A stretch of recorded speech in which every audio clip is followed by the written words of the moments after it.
Yeah.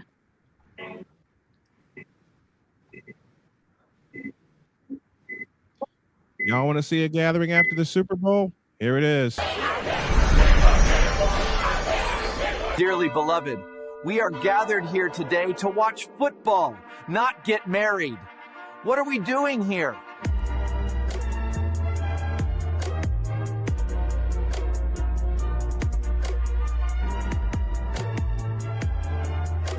I've gotten a lot of baby powder. People like, man, what'd you get out of baby powder for? I think I'm going to have to smack the hell out of a lot of people this year. I just can feel it. Hold on. The only thing you should be getting married to in the fall is football. Hey, everybody. How is everybody? Happy Super Bowl. That was not the Blonde Blitz. That was definitely no weddings in the fall, but that is fine. We love Ben Troop. We miss him. We wish he was here. We wish he was at Super Bowl with us. All good. But happy Super Bowl, everybody. This is just a little coffee talk. Obviously, Super Bowl is over. My apologies for last week. I actually ended up in the hospital last week. So, but I'm alive, I am well, and I'm ready to talk ball. So the Super Bowl 60 is obviously over. Seahawks beat the Patriots 29-13. We'll talk all about the game. But first, the Blonde Blitz. We were honored to be a part of Super Bowl week. We had a booth at Radio Row. We shared it with the San Francisco Bay Review. Shout out to Bridget Jones and Kelly from I-5 there. I wanted to get the crew together. Everybody is here. We got Todd, Marcel Durham, Richard Joel, Shay Holland, Carrie Mura, 333 Ask Carrie, and Mel the Clothing was also with us. She's not here tonight, but sent in a video. Guys, how is everybody? I'm still on cloud nine. I don't even know. Yeah, here. You know, you've been on Radio Row. We've all been at big events. You get ready for something, and the button's flashing at you when you push it, and you realize after you push it, it's the wrong daggone button.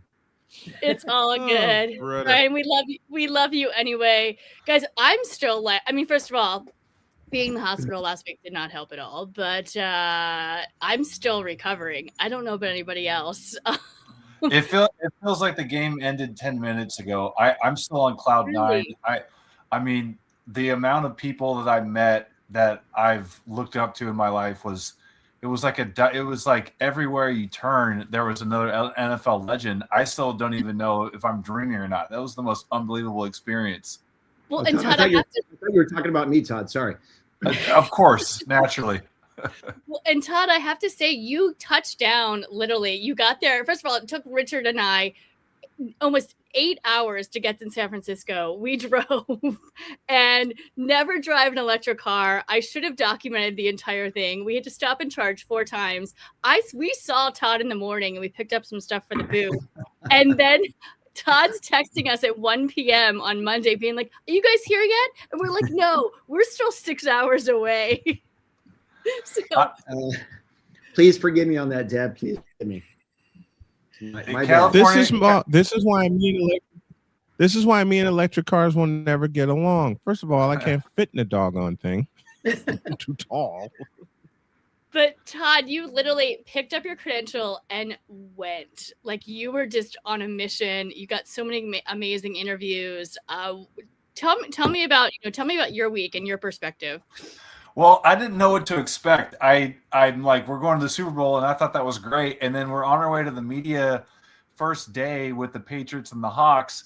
And then next thing you know, I see both teams walk in, and next thing you know, we're all on the same floor as them. Next thing you know, I'm walking up to the players and asking the starting running back for the Patriots questions about one of his friends growing up, which is my cousin. And my head's busting with the Boys podcast is right there. Like, my head was blown immediately.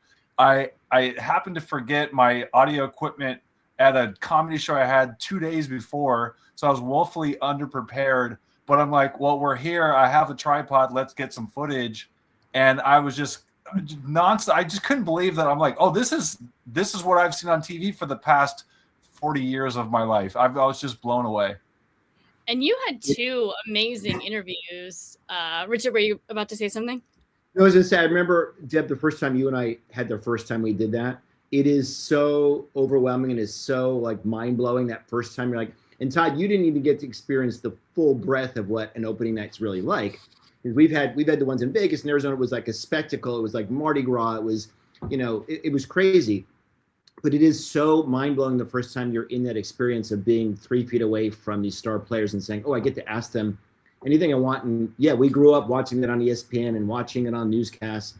So it's great to see you go through the first one, Todd, to be there with you and experience that. It was amazing. And hopefully it'll be like that for you every single time. But it is still amazing to go and be part of that. Oh, and there was free food. So I was like, I'm not leaving. I'm just not leaving. Like, I don't know what you guys think I'm supposed to do here, but I pay rent here now. We missed the free food. And matter of fact, for opening night, Rich and I walked in, and there we walked in with the Seahawks, literally. Like, we were behind them, and we just kept going. And I'm filming. I'm behind one of the players, and we're like walking, and the cheerleaders are there. We weren't supposed to be in that space, but we just walked in anyway, like we owned the place, and we got some great footage there. And then obviously we ran into Utah. But and Todd, you had some great interviews during the week. Jordan Mailata, a friend from Philly, actually just texted me last night, and she's like, "I want to make sure you saw this." And it was your interview with Jordan Mailata in Radio Row talking about the Blonde Blitz, and then also you had a great interview with Fox Sports, and I want to play that because look at this guy. I just have to showcase this. Well done, Todd. Yeah, I was on cloud nine and like. I don't know when kids like I was a kid in a candy store, you name it, everything. I mean, Marcus Allen, Warwick Dunn, Lorenzo Neal, they're just people that I've looked up to forever were just right there. I couldn't believe, like I was like a small child. I literally have to say, Lorenzo came over to the Blonde Blitz booth, and I had an interview with him. And Todd was like fooling around with the camera. Todd helped a lot with the camera for all the interviews. And he wasn't, I didn't hear him. I realized he didn't know that Lorenzo was sitting there. And Todd literally turned around and Lorenzo was in his face. And the look of pure shock on Todd's face, like one of the biggest NFL players, legends, 16 years in the NFL, is literally sitting in front of me and I don't even know what to do. Like the look on your face was brilliant. You were expecting him, but you weren't expecting him in that moment. And it was great. I wish I had a hidden camera on my face because I was like, I didn't know if to be like excited or terrified because this guy could give me a concussion with his fingertips. Like I just like, this is a frightening human being, but also like one of the nicest people I've ever met. He gave everyone the time of day. He blocked for Mike Allstott, which is like a rhinoceros blocking for another rhinoceros. It doesn't make any sense that you should be credentialed to do that, but there he was talking to you, and I'm like, I can't believe I'm here. Brian, do you have that interview of Todd, the Fox Sports interview, to play? You mean this one? Yep. Flashback Friday. They are not playing. They're breaking this place down. It's been housing us for the whole week here on Radio Row. It's been an excellent time for sure. Thank you to Sean King. We were on the basketball court, and I'd be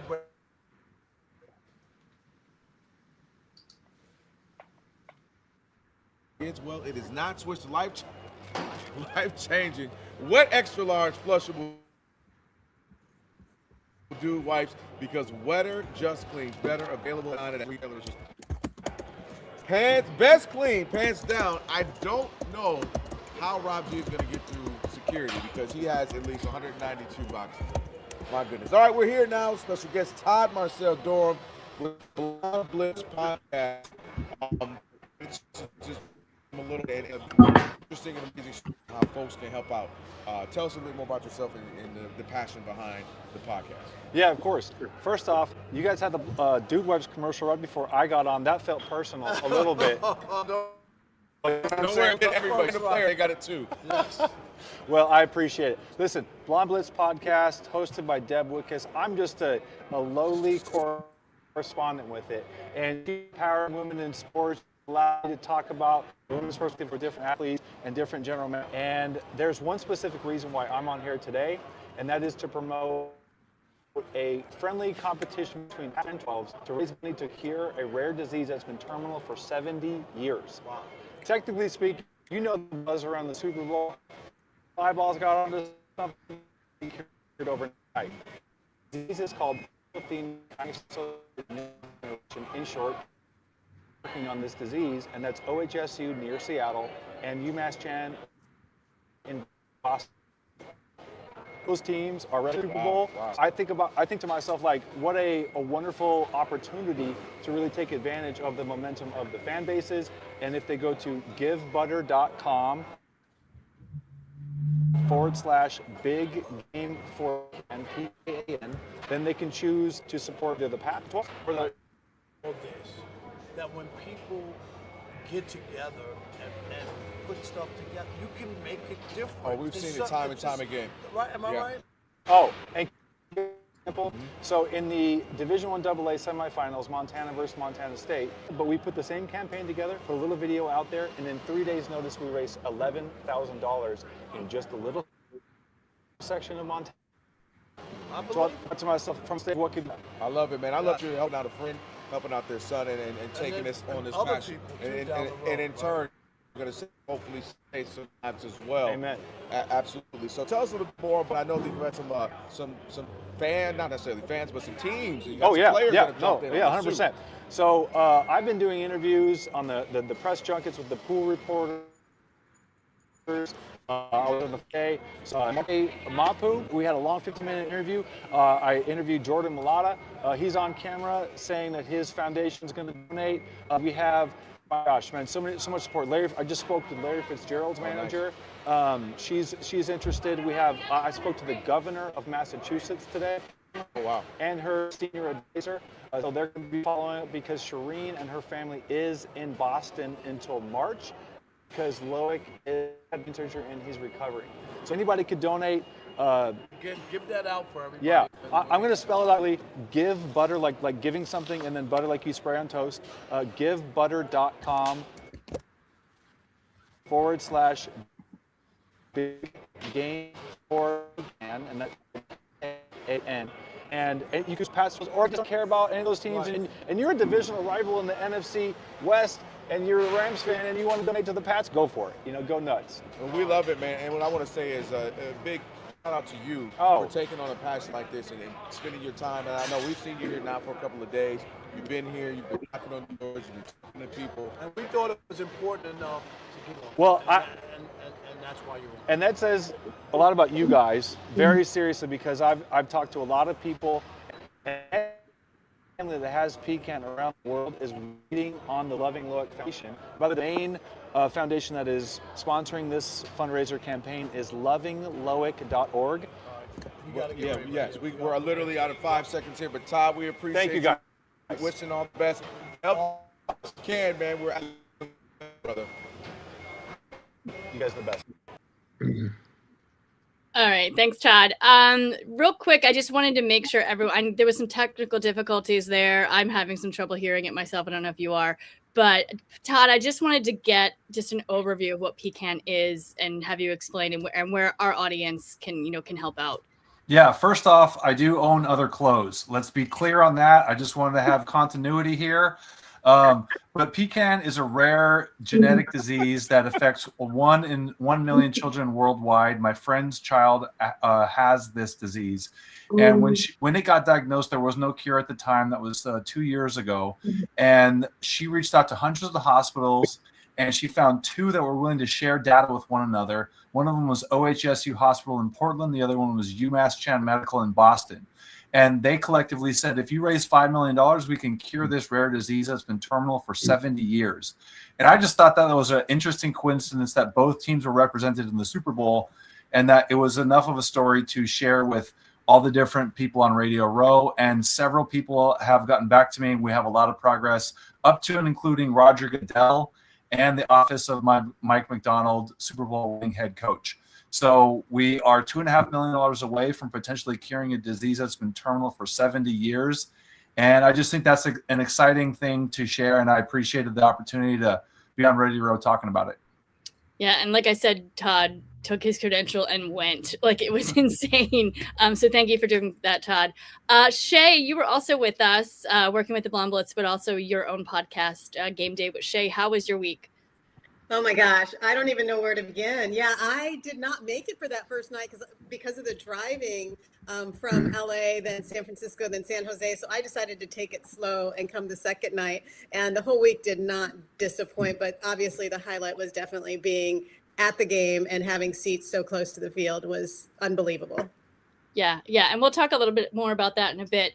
Carrie, you came in towards the end of the week. Yes, unfortunately, I had to just be dropped in on Friday, but it was nothing but amazing. I saw pink carpets, red carpets, all the carpets, and the events were super fun, and meeting all of the various athletes and owners and, just media row, radio row folks. It's just been great. And actually meeting all of you all. So thank you for making the experience awesome for me. Absolutely. And this was your first Super Bowl too. What did you take away from it? Honestly, it's a huge production is what I see of it. And I just think that, I don't know what to really expect in the future because I don't know like what the past was, but I can only imagine that, things might, be a little different, especially since it will be in LA. Super Bowl 61, go Rams, right? So let's go. I think, to tap onto what you just said there, Carrie, I was trying to showcase to a lot of people, on social media, the behind the scenes of the week, because I don't think people realize all of the stuff that goes into, whether it be Media Row, the events, the parties, the charity events, the Jen Welter stuff. So much happens during the week of the Super Bowl that nobody knows about. And you got to see a little bit of it, but Todd probably saw a lot of it. It's amazing. It's amazing what happens during it really is. It takes an army to put all of that together, so hats off to everyone who had even an ounce to do with that, even down to the folks that hand out flyers, it's crazy. It's a big production. It's a week-long production. I know I personally started at 6 a.m. every morning in makeup and then went to at least midnight, if not 2 a.m. Richard, let's go over a little bit what we did from after, Monday. Richard was with me the entire week. So we kind of, hit all of the parties. Monday was media night. Tuesday, I don't even remember. Tuesday was press conferences, and then the media night, the big media night party, which was a lot of fun. But Shay was there too. Shay was there at the EA Sports. The media night wasn't as big as it normally is. We're used to Vegas. We're used to New Orleans. And the media parties have always had shows like Jabberwockies and dancers and women, dancers and jugglers and magicians. Yeah, it was not like this. It was good. The food was good, but it just there wasn't that many activations. And it was a good time. It was a good time to catch up with your media friends because, you're always in front of a microphone or in front of a camera and you don't really get to say hi. But as far as having a fun dancing time, it wasn't that type of party. Yeah, I think it was more to show off the stop comparing it to the last couple of years because nothing topped Vegas or Arizona. LA will probably top it this coming year. But it was nice to just sit, relax, enjoy. I'll tell a little funny story is that Deb and I had to drive everywhere. Everything was an hour and a half, 2 hours away with traffic. And so we decided finally to take the shuttle to the media party, only to arrive and there'd be no shuttles. So we still had to take an Uber at the last minute to get to the party. It was nothing short of a travesty with the transportation for us all week long. But we went to the media party. We did some press conferences with the Seahawks, with the Patriots, with the coaches, with the quarterbacks, which is always interesting to see. I think for myself, I always kind of sum up who I think is going to win based on how they answer questions and their body language. And, I had Seahawks by 14 after the week, after seeing everybody. I was close. 16 was the points, but I was close. But what else? We went to the players' party. We went to the Jaws Cigars party. Yes, we went to we covered Jen Welter's Gridiron Girls Camp on that Saturday. She had 50 high schoolers that were, flag football. Also, the Veterans game was right after. That was extremely special. And we went to The You went to Shack. Shaq's, you went Yeah, to Shack Starbucks. Yeah. Some of those late night ones, I was like, I'm out. You Yeah. can cover it for me because, yeah, those late nights were starting to get hard towards the end of the week. Sports Illustrated party, the I had to Playmakers. bring home the souvenir from Shaq's party here. You know, Shaq. I made mine. You guys. Do those have Deb magical? ate all the pineapple. I did. I literally was picking out the pineapple from the candy. Richard, do those have magical properties? They kind of look like it, maybe. I'm sure they probably do. Oh, wait a second. I got one more prop. I want to see about I want to learn about those footballs. See, this is Oh, I was going to say, all this is making me determined to be. At Shaq's Funhouse, who came home a winner? Yeah, oh yes, Richard was. So Shaq's Funhouse is a huge carnival. That's right. And Richard was very good at the balloon game and the water balloon game, and he kept on popping the balloons, and he won. He was the only one of us to win his stuffed animal. Shay, you were saying something? I was going to say, I don't want to leave out the fashion show too, because that was a big highlight for me. That was where there were so many, former players and their wives at the NFL off the field NFL Wives Association. And it was their 25th anniversary. It's a charity event. Sharice Brown is the original founder of Off the Field, so she was there with her husband Tim Brown. And it was packed full. It was a great packed show. out. Yeah. We also attended the Lee Steinberg party. Mm-hmm. The Lee Steinberg 39th party or 39th. I got to interview Lee again on Radio Row. Was very honored. Always. He left Stephen Smith to come interview with me. I was honored. And let's not forget Kathy Ireland. Your interview with Kathy Ireland. Oh, right. Mm-hmm. Delightful. That will be on social soon. She's just such a lovely woman. I mean, she's my idol. She's an entrepreneur, Sports Illustrated model, actress, entrepreneur, businesswoman. I mean, she's all the things. Richard was very excited because he's always wanted to meet her. So he was excited to see her as well. Deb, don't forget about the Taste of NFL. Yes, the Taste of NFL. Carrie and I got to go there with Bridget and Kelly. That was a ton of fun. I couldn't eat anything because of my food allergies, thank God, because that's actually why I ended up in the hospital. Not that night, but last week. But they had a bunch of players actually signing balls. So I came home with a ball full of NFL players' signatures. So that was really, really cool and really special. And there was some great eats and some great drinks there as well. That's definitely somewhere I want to go next year for sure. Well, I just thought it was amazing that they had different stations of food, but they had different sponsors like Rice Roni, and these chefs had to make actually renowned celebrity chefs like Kat Cora was there, and she was actually serving the food, so very involved and yeah, it was a great charity and cause that was related to Hoag Hospital. Everywhere you turn, there was an NFL player or someone that you knew or a celebrity like that. It was a room full of who's. It was insane. Well, let's talk about the game. Shay, you were lucky enough to go. Richard and I and Jen Welter, we all went to a VIP watch party, but Shay was actually at the game. How did you get tickets? So I have a friend. Well, I used to live in San Francisco, and a friend of mine, it's his bucket list dream. He's an older gentleman who happens to be blind, but loves sports, has always wanted to go to a Super Bowl, but needed someone that could, help him through everything since his wife is unable to go anymore. So that was the connection, and it did not disappoint. I know on TV it may not have looked like much of a game because it wasn't a lot of, what we're used to seeing in terms of quarterback and passes and all that. But in person, it was like watching hand-to-hand combat. It was so exciting in person. Oh, wow. Yeah, no, that definitely did not translate to the TV. No. It was definitely a defensive game, which we all knew it was going to be a defensive game. You had the number one defense in the league there, and then the Patriots weren't far behind, so we knew it was going to be a defensive game, and it obviously was. But what are some things that the audience, that you got to see that the audience at home didn't? Well, and I think why it didn't translate as well to to the TV audience, it felt like they really sanitized some of the things, like the player fights. And I get that maybe they didn't want to show that, but there was a fist fight in the fourth quarter.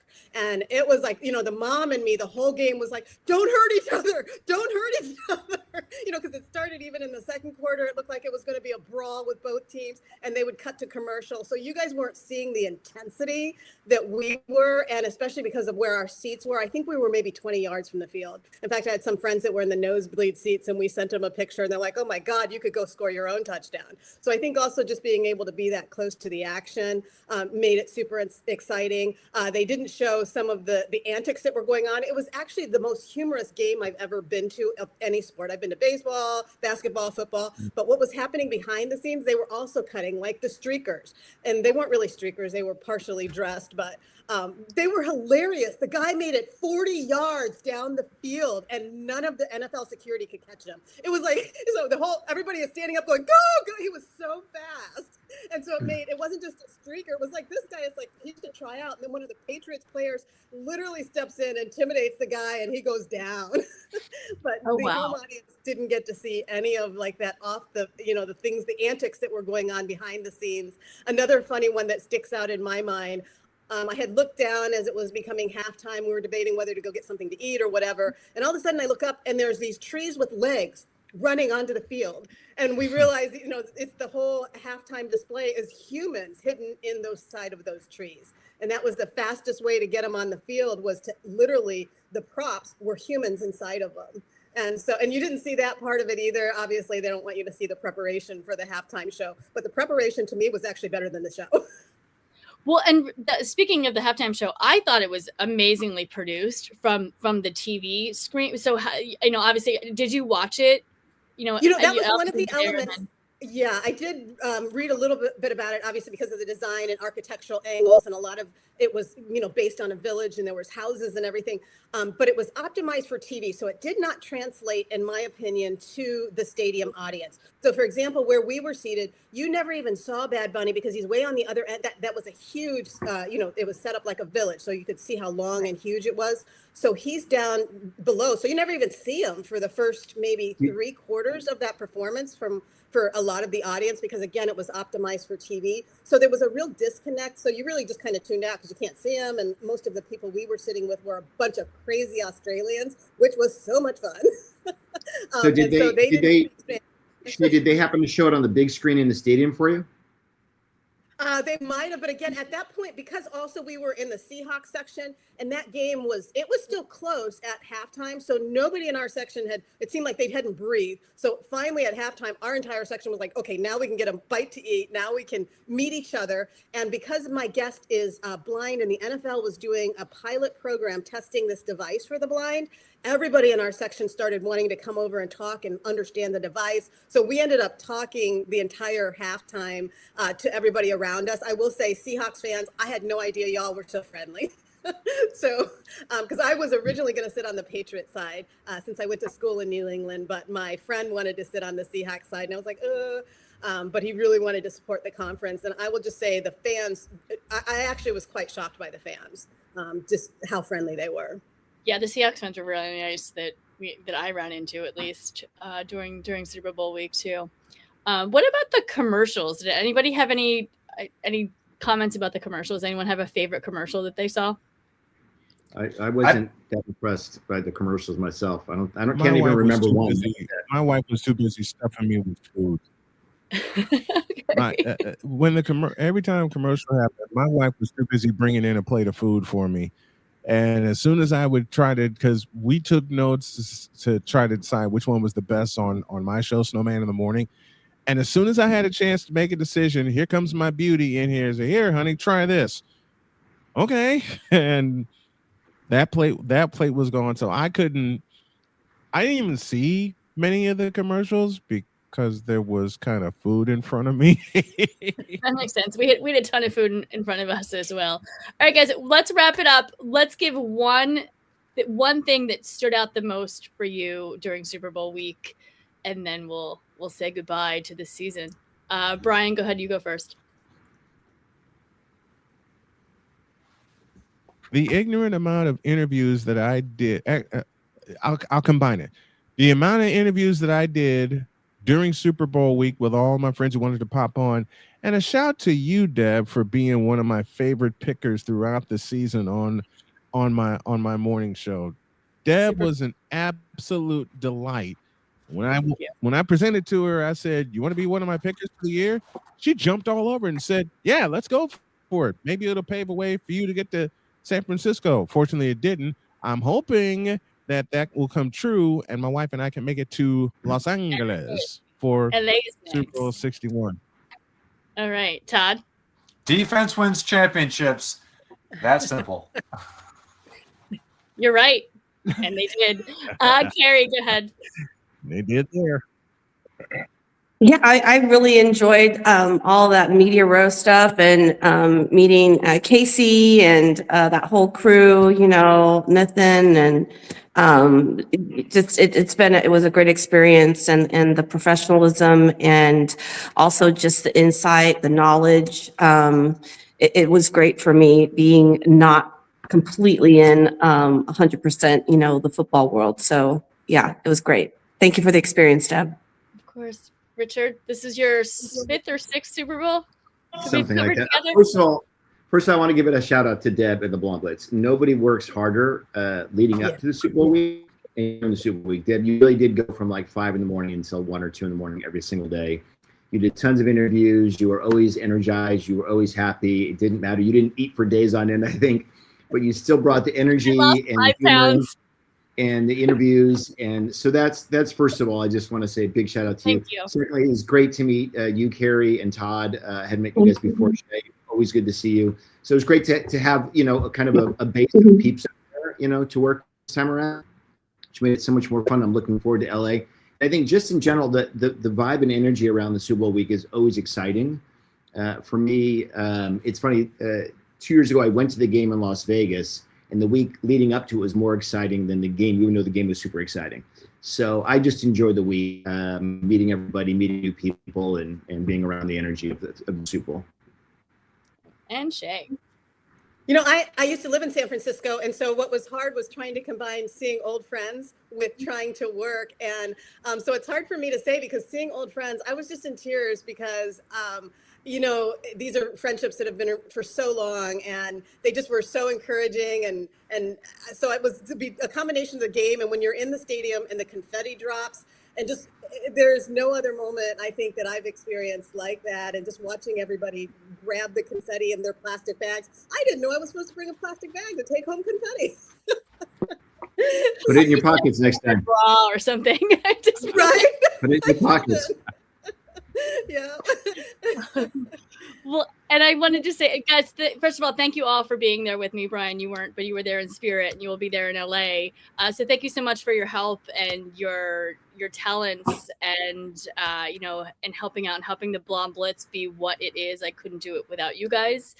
So I appreciate you. I love the fact, you know, that it was great to have a booth and to have that walk in and have that neon flashing sign of the Blonde Blitz, you know, right next to around Pat McAfee and around EA Madden and around Fox Sports. And it was a really special time, and the energy was great. So thank you all for, you know, bringing your energy and the positivity and being able to talk ball. So thank you. And guys, to my audience, thank you for tuning in this season. Could not do it without you.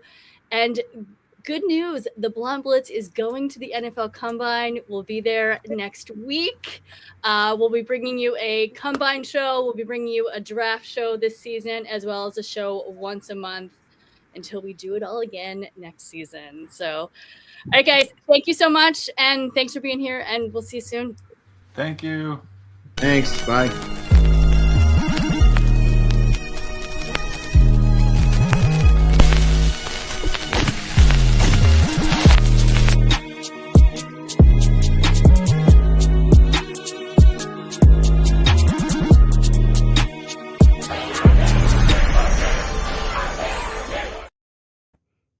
Like